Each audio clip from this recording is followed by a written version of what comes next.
आज इन्होंने कहा कि अटल बिहारी वाजपेयी के दौर में जमीनों को जो है जमींदारों को फायदा होता था। उसके बाद सीधा आगे 2025 में कई सालों से जी उनकी लाइबिलिटी पड़ी है, पैसा पड़ा है, रिलीज नहीं हो रहा है। भाई ये बोलो ना वो मोदी का राज था, अटल बिहारी का तो गिना लिया, क्या मैं गलत बोल रहा हूँ? ये बोलो ना 10 साल मोदी जी का राज था तो हमने नहीं किया, हम निकम्मे थे, हम जम्मू कश्मीर के वर्कर थे, हम लीडर थे, मेरी बात पहुंचाते हैं, महराज को PSA लगाओ, महराज को पर्चा लगाओ, उनकी बात नहीं कर सकते थे।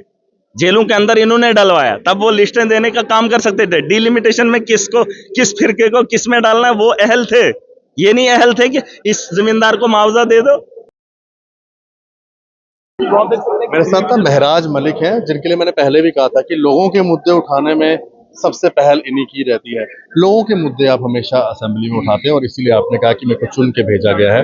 इस समय जो डेली वेजर्स का एक मुद्दा है, स्ट्राइक पे भी बैठे हुए हैं, पानी भी लोगों का नहीं दे पा रहे हैं, आप उनकी लड़ाई लड़ रहे हैं, कुछ अपनी तरफ से कहेंगे आप डेली वेजर्स? नहीं, डेली वेजर्स को एक ही बात बताऊंगा, आप प्रोटेस्ट करने का हक रखते हैं, लेकिन पानी अगर बंद करें ये थोड़ा गलत है। रमजान का महीना भी है, लोग खुद भी परेशान है, उसके अलावा एक बहुत बड़ा तबका है जो पानी पे निर्भर है और पानी के बगैर लोग नहीं रह सकते।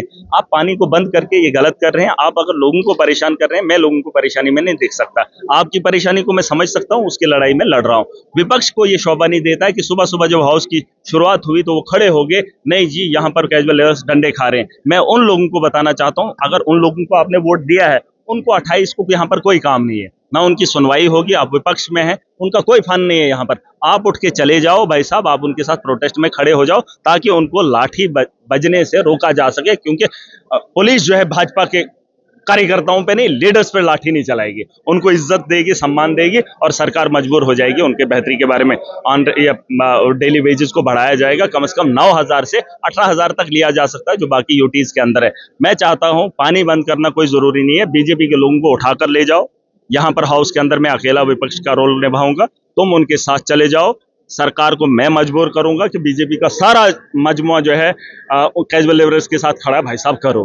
अरे थू हो जाएगी सरकार की, भाई क्यों नहीं कर रहे हैं, उमर साहब को ये करना पड़ेगा। लेकिन अगर बीजेपी वाले उनके साथ खड़े हो जाएंगे, बहरहाल आवाम के मुद्दे हैं, आवाम के मसाइल पर बात करेंगे। मास्टर प्लान दे रहे हैं डेली वेजर्स का परमानेंट के लिए? कौन दे रहे हैं? आप।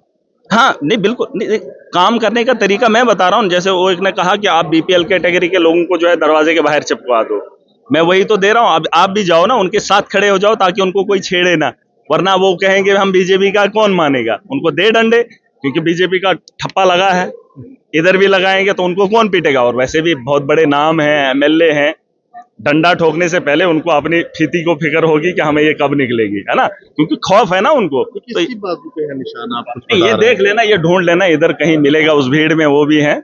बट ये नहीं, ये आपको डंपरों पे भी दिखेंगे, परमानेंट। हाँ, डंपरों पे दिखेंगे, रेत के टेलों पे दिखेंगे, उनके घरों के बड़े बड़े जो उन्होंने करप्शन से बनाए उनके घरों पे दिखेंगे। ये अलग अलग पार्टियों के झंडे दिखेंगे, जिनके ऊंचे है ना, ये मान लेना इनका कोई मामला है। और जो बेचारे गरीब है उन्होंने दिल में से भी निकाल दिया, अब तसल्ली होगी इनको। अब यही बोलो इनको, ये काम करें, जनता की बात करें। मैं खुश हूँ, आज हाउस में शांति है, अच्छी अच्छी बातें हो रही है, वरना शड़ा झूठ होता था, शड़ा झूठ। आज इन्होंने कहा कि अटल बिहारी वाजपेयी के दौर में जमीनों को जो है जमींदारों को फायदा होता था। उसके बाद सीधा आगे 2025 में कई सालों से जी उनकी लाइबिलिटी पड़ी है, पैसा पड़ा है, रिलीज नहीं हो रहा है। भाई ये बोलो ना वो मोदी का राज था, अटल बिहारी का तो गिना लिया, क्या मैं गलत बोल रहा हूँ? ये बोलो ना 10 साल मोदी जी का राज था तो हमने नहीं किया, हम निकम्मे थे, हम जम्मू कश्मीर के वर्कर थे, हम लीडर थे, मेरी बात पहुंचाते हैं, महराज को PSA लगाओ, महराज को पर्चा लगाओ, उनकी बात नहीं कर सकते थे। जेलों के अंदर इन्होंने डलवाया, तब वो लिस्टें देने का काम कर सकते थे। डिलिमिटेशन में किसको, किस फिरके को किस में डालना है वो अहल थे। ये नहीं अहल थे कि इस जमींदार को मुआवजा दे दो। जब पड़ा था पैसा तो दिला नहीं पाए, ये कोई लीडर हैं।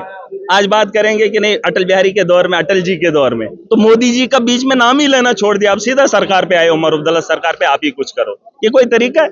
आप अपनी नाअहली भी गिनाओ, मैं मान सकता हूं अगर मैं नाकाम रहा, मैं तो अपनी नाकामी गिनाऊंगा।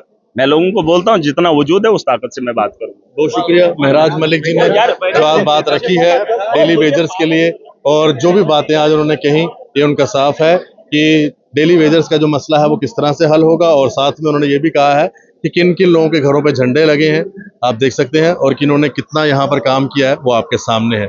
ये कहना है महराज मलिक का। आप अपनी राय रखिएगा। धन्यवाद जी, राम राम।